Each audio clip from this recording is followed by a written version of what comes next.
Everybody, welcome back to another episode of the NerdJay Report. I'm your host, Pablo, and joining me as always is Mr. Brian Scholes. Brian,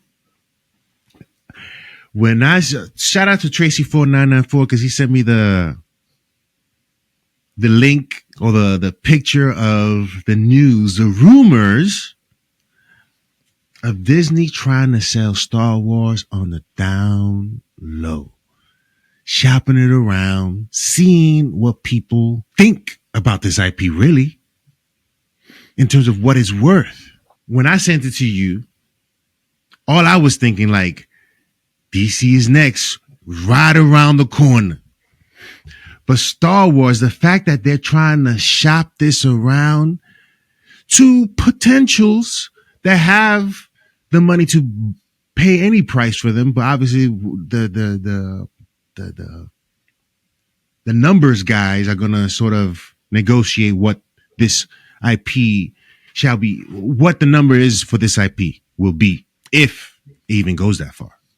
What does this say about Disney and what we've been saying for a long time already in terms of are people over this IP? Even the execs over at Disney are over this IP and just don't want to deal with it. What are your thoughts? So what did you think about the possibility of that that Disney's trying to on the low feel out if there are any takers? I'm not surprised because didn't we mention this on one of our shows? Didn't we had a conversation about IPs, and I think we said Star Wars versus Marvel. I think Star Wars would be more likely. They'd be more likely to let go of Star Wars than of Marvel. So I'm not actually shocked that they're investigating this. To be clear, there's a lot of ways you can investigate it without being serious about it. So Disney could simply hire some investment bank to put together a pitch book, take it around and say, like, just give me some feedback. Just like, what's like, you have you guys run a number? We know that number is going to be astronomically high. I'm sure it's north of $10 billion, right? They paid $4 billion for it. I guarantee with what they've sunk into it, they want more than 10. Maybe even more than that. Maybe they want 20. I'm sure it's a really high number.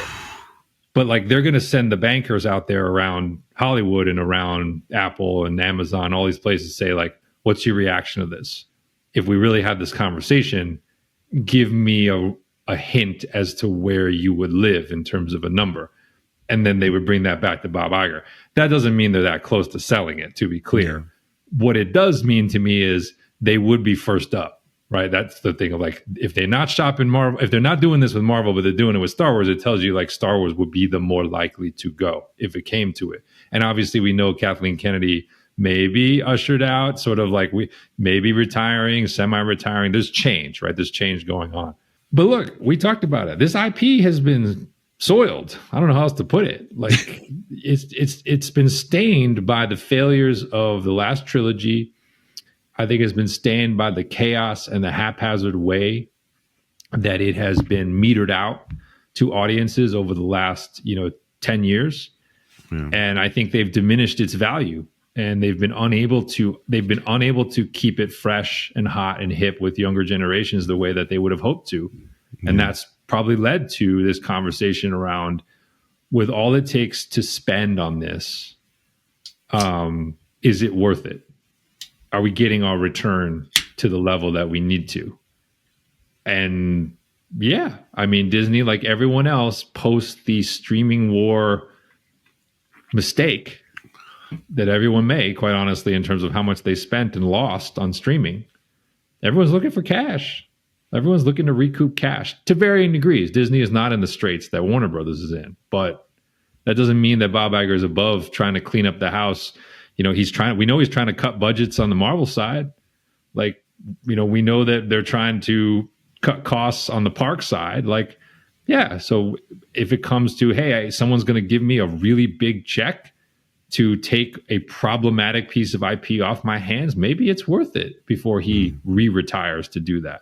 I definitely think there's truth to the rumor, but I would estimate it's like second or third inning of the process of sale. I don't think we're at the like fire sale, everything must go stage. In order, I think, to entice further conversation, the way I think you move the needle is by producing a film to show its earning potential, to show that audiences still do like Star Wars. And that would be with Mangold's movie, right? Because that is the beginning. You do that movie, you get people interested. Then you can come to the table and be like, we've given you the beginning of whatever next iteration of Star Wars can be. Right now, as it is, nobody's interested.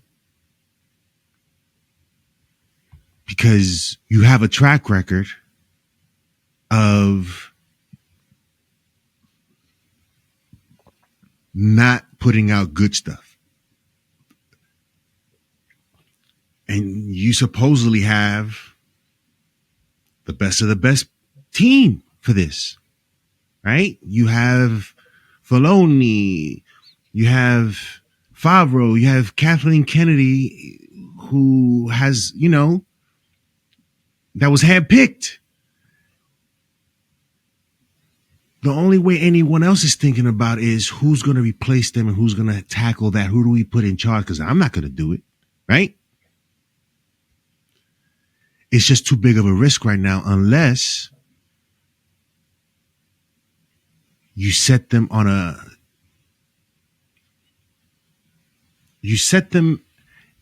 in a place where, yes, we can grow from this sort of situation.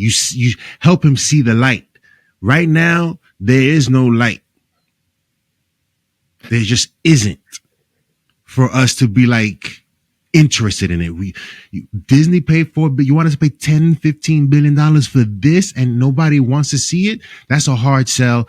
They have to show them, I guess, proof of life. Yeah, I think it goes two ways. And I think there's also an angle to this that needs to be considered that is, I think, somewhat unique to Star Wars. So number one is, if you're going to, the IP will always have value. Make no mistake. This is not a zero, just going to disappear, right?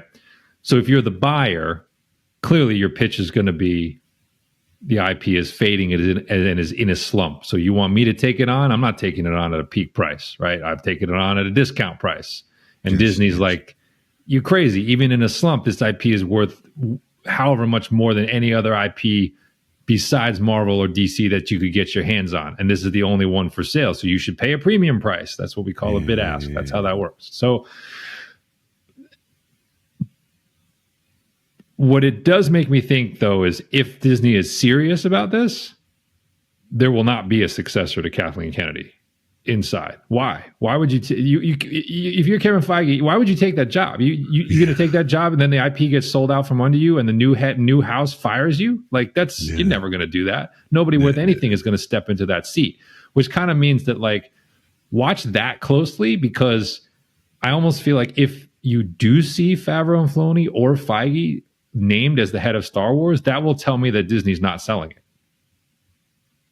Because I just don't believe those guys would take the job if there was a real chance the IP was then going to be sold. So if Kathleen Kennedy kind of goes half into retirement and it's like we're going to run it by committee, then I think you start to be on the lookout for, a deal or some talks, because now there's no leadership and now you're kind of spinning your wheels. Or maybe like Iger's just like, listen, all those projects, Kathy, that you've talked about that we haven't started, they're just going to go away. So like Mando Grogu is going to happen. Mangold movie maybe will happen. But like some of that other stuff that's in the wind, the Taika Waititi, the Rey movie, maybe even the Sean Levy movie, he's like, we're just going to quietly downshift all those into nothing. And I think if you start to see that, that also will feed the pattern of this might be getting ready for sale. They just won't spend as much money on Star Wars. The angle I think people are missing, which I think makes this sale complicated, is everything non-screen that Star Wars is. What is in that deal? Will Disney sell Star Wars and then really shutter Galaxy's Edge and Star Tours and give up all the rights to Lego and toys? Like, is that coming with this? Because if it is, if that's part of the sale, there's a lot of buyers for whom, like for Netflix, that has no value. Netflix is not going to build an amusement park. Netflix doesn't sell toys. They don't make toys, right? So to them, if you're like, hey, we want you to take Star Wars and everything associated with it, Netflix like, well, that to us, that's a zero. We're not going to pay you anything for that. Whereas Disney's like, well, look at the sales. That clearly has value. So to me, selling Star Wars is like, what are you selling? Are you only selling the film and TV rights? Or are you trying to sell the entire enterprise as part of this? Because I think it changes. Like, to me, like Amazon's the only player that might care about the whole thing. Or at least has, like they care about bricks and mortar, right? They bought Whole Foods. Like they will deal in Apple? No. Like Netflix? No. Like another studio? No. They don't care about the toys and the rides. So then it's like, okay, is the deal like a hybrid deal? Is Disney retaining all of that, but only handing over like we don't know any of that. See, that's all like a nuance to Star Wars. I would assume that's that would be different. some sort of negotiation, like, we selling everything, but we'll be your distributors for all these other things. Well, and that exists, right? Think about like, so for example, you can go on Harry Potter rides, but they are at Universal Studios Orlando, right? Like Universal Studios doesn't own Harry Potter, Warner Brothers does, but the Harry Potter ride is on a Universal lot. So yeah, there's obviously a way to do this, but I think it makes it more complex than just selling the rights to like a character, selling the rights to Batman. I know that there's Batman toys and all this stuff, but it's like it's easier to transfer one character and then do what you want with it. So I'm very interested to see now what the succession. Because to me, it's about the succession that will tell you so much about what's coming next. But Pablo, imagine this. So here's the thing: imagine this conversation after Rogue One came out. You imagine that? So like, if they had tried to have this after Force Awakens and Rogue One, they just brought those two back. So they made $2 billion and $1 billion. And they're like, hey, we made $2 billion on Skywalker 7. We made $1 billion plus on the expanded universe. And now we want to sell it. Imagine what that conversation would have been like versus today. You have a stronger hand. You can come in there with your chest out and stuff like that. Right now, you can't, Yeah. It's a turnaround story. That's what you're buying, a turnaround story if you buy Star Wars. That's weird to say, but is what it is. Like I said, it's not going to affect the immediate term product, right? Grogu Mando, that's coming. I even saw they announced they're going to add them to, speaking of the rides, they're going to add that to Galaxy's Edge as part of the Millennium Falcon ride. So that if you have any doubt that that's going to happen, that is happening. We're fingers crossed and all in on the Mangold project and really hopeful that they fast track that and get that to screen. But everything else I think is DVD. Yeah. Everything else. Yeah. If Grogu don't say nothing in this Mandalorian movie,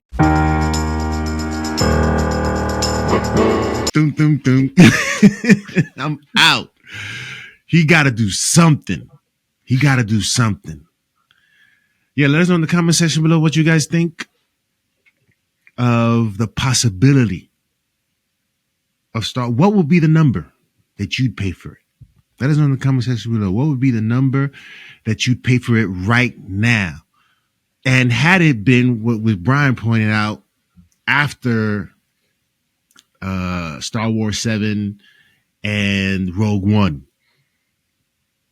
what would you pay for it then? Given the success that those two movies had, how much would you have paid for them? So those are two numbers right there. There's a difference. Yeah, let us know in the comment section below what you guys think, and we'll see you next time on the NerdJay Report.